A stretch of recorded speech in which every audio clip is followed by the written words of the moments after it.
Well, this morning, police are still trying to figure out who shot at a Southwest Airlines plane at Dallas Love Field on Friday night.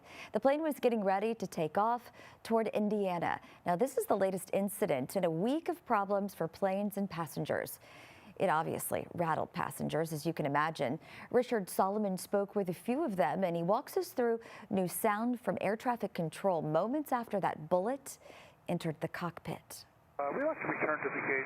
Need to have an inspection done here on the aircraft. What you're listening to right now is air traffic control as a flight from Dallas Love Field was about to take off to Indianapolis. They think that somebody from outside the airport shot a firearm at the aircraft. Dallas police confirmed the plane was hit by a bullet Friday night just before 10.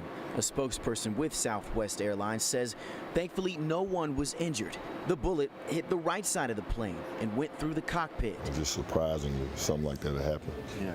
But you know, the times and days we in, anything can happen. Passengers at the airport were startled by what happened. Especially, like I said, we're getting ready to fly again next week, and it's kind of like, wow, it hit you, On the flight, passengers were deplaned, then placed on another flight that left just before midnight. The runway was temporarily closed while police investigated. You kind of get that mindset of, it'll never happen here kind of thing. Police believe the shooting was from random gunfire. Law enforcement authorities have been notified and the plane has been removed from service.